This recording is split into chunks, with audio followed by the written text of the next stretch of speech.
Walt Disney used to assemble his people in the mornings. Can you see me in that? Yes, I think you can. And he would say, we got to think up of the most impossible things. Thinking up impossibility was really important for the Disney empire, the start of the Disney empire, because it was their way of shaking things up all the time, of making sure that they were doing extraordinary things, not just ordinary things. The human mind is interesting because what it does is it switches off when it's normal. My brother and I owned a record company many years ago, and this record company, what it would do, this was in the day of CDs, the arrival of CDs, we would go through these CDs and actually earmark the ones that we thought were going to be hits. We had a very good ear for what would constitute a hit song. We would literally listen to the very first few seconds of the song, and then we would switch it off. We would go, no, that's not the one, next. And we would hear, hit, that's a hit. And as we got into the song, it just kind of worked. And that seems to be a rule with most things. You know, we get an impression, an immediate impression of something, whether it's people we like or not, whether it's businesses that we should work with or not, whether it's business suppliers that we really want to work with. Something tells us we're very good at it. We're very good at pretty much working out who we should operate with, who we should do things with. So what intrigues me genuinely is that we are continually looking for what's unique. We're always looking for what's singular, what's unusual, what pricks our ears, what gets our attention visually. All of these things are quite fascinating because they're illustrating to us that the human brain, and we know this from studies, is continually deleting what we already know. It's because there's so much stimulus, there's so much stimuli, there's so much stimuli coming our way. If I'd have started off by telling you something that you'd already known about, you would have probably switched off. It's really important to come in at you completely unique. And I was in a pitch presentation the other day, and again, you know, this has come up many times. The concept of the greatest pitches are stories with facts. You know, they're human stories about how we attained things, how we achieved things, why we came up with this idea, etc. I'm very involved in many communities, from the motion picture production, development community, all the way to screen producers around the world. Our ongoing get-togethers, both at international film markets and locally.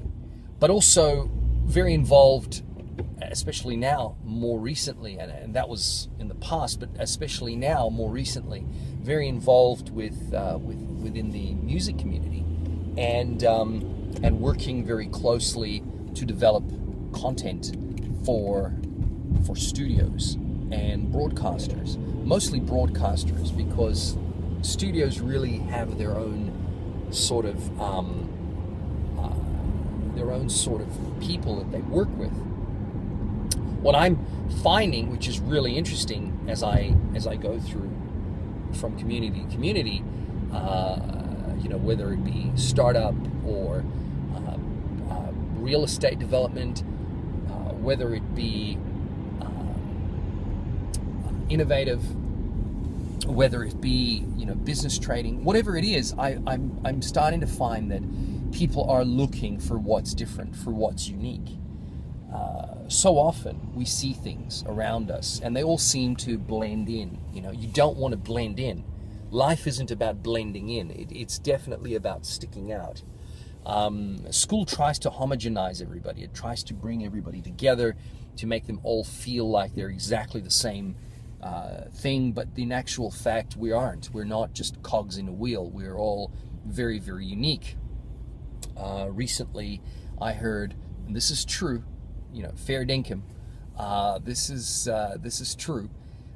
I heard a school headmaster say that there was no place in the public schooling system for creativity or for someone demonstrating extraordinary creativity, and that shocked me. But it at the same time, it also made me realize that that's exactly what's happening in the world, right? There's this requirement for everyone to fit in and blend in because they're controllable that way. But people are very different, very unique, and very unusual, and they have their own opinions about things, and they can challenge things. And remember, people can challenge stuff because not everything that is written down is legitimized. It's not accurate. I mean, you study law and you start to realize that in the context of law, everything is about ambiguity. As much as they try to pin it down and make sure there's no ambiguity, and all of the writing is extremely wide, to encompass all of the ambiguity, it fails. The English language is extremely slippery. It's a language that's not contained. It's moving all the time. It's so challengeable.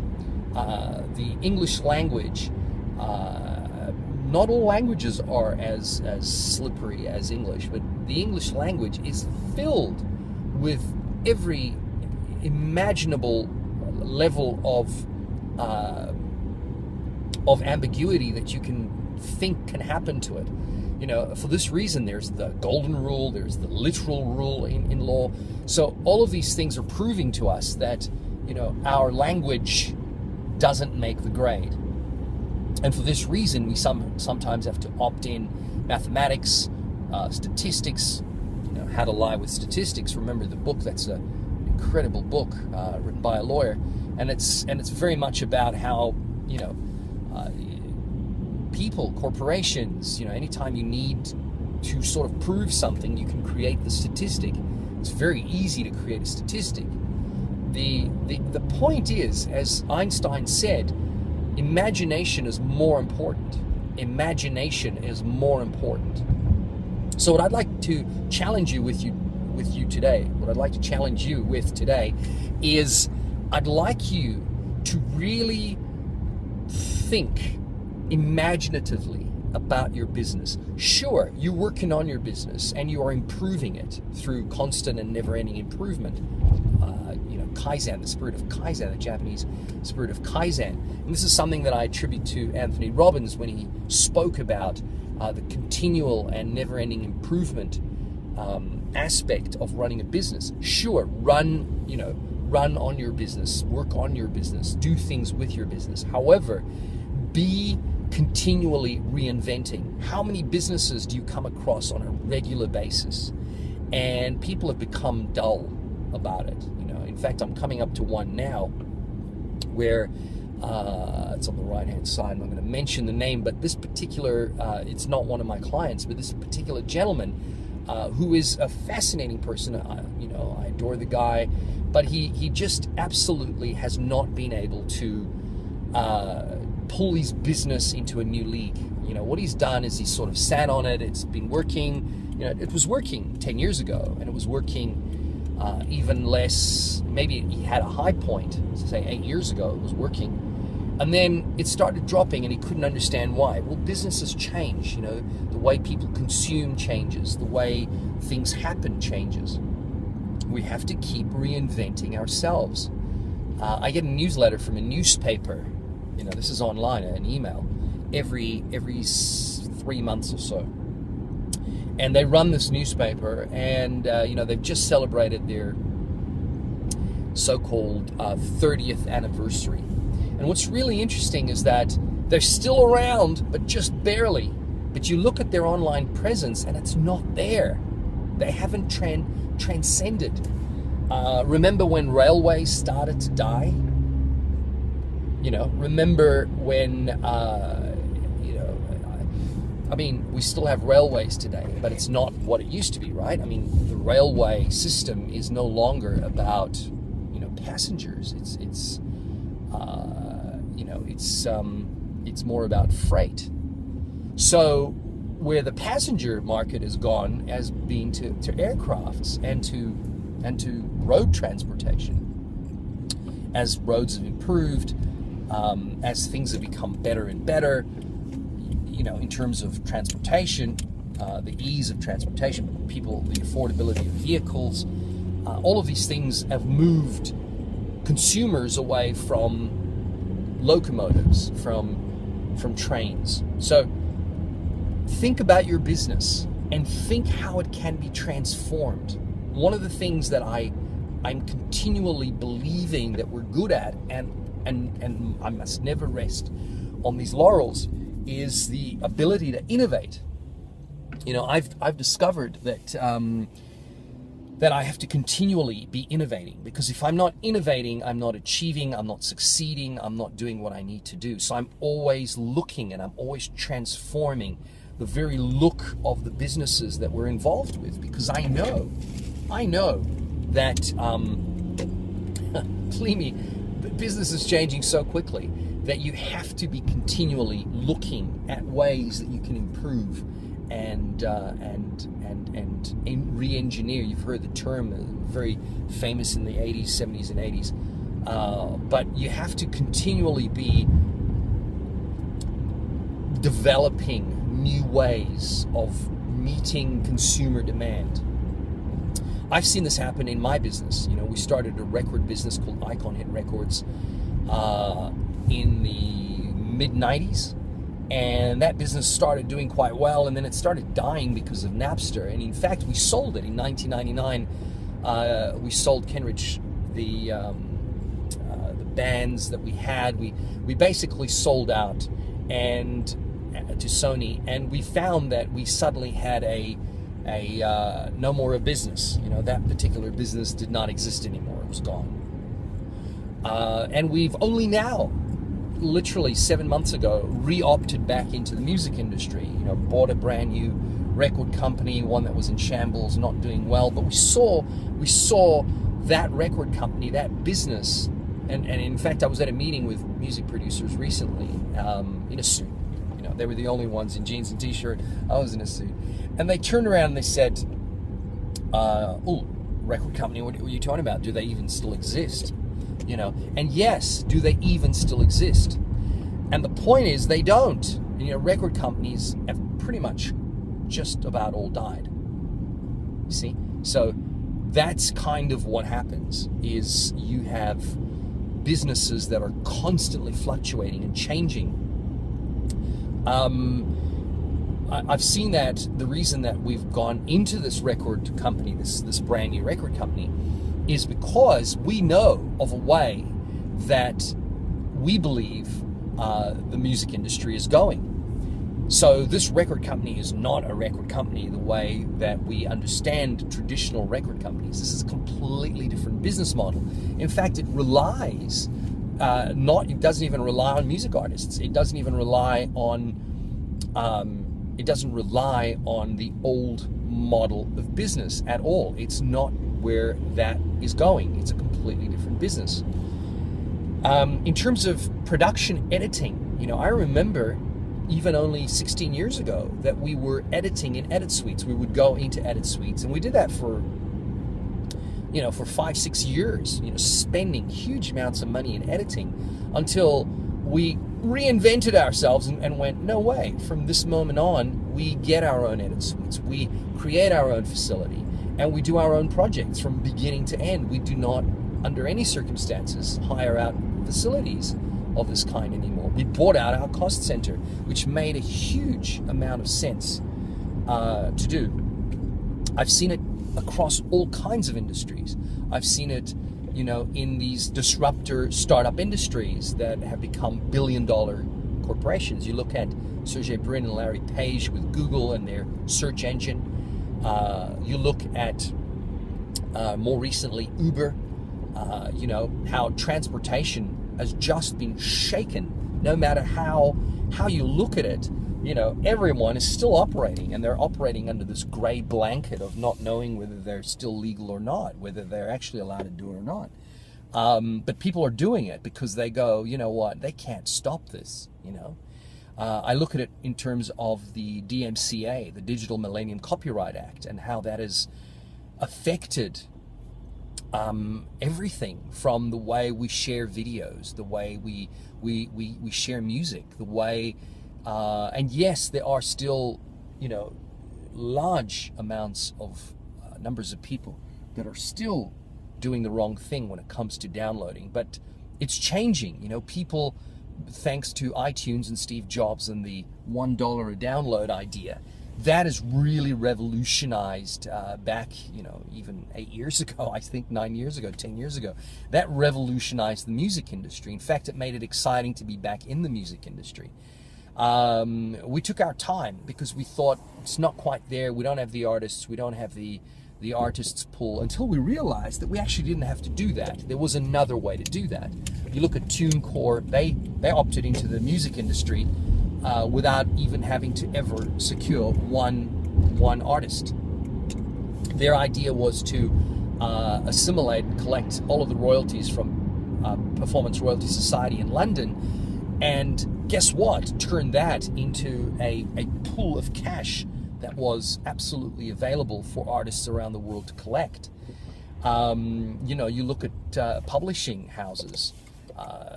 It's changed. You know, I remember being able to work with a multitude of publishers around the world, and now that's fallen away. You know, you look at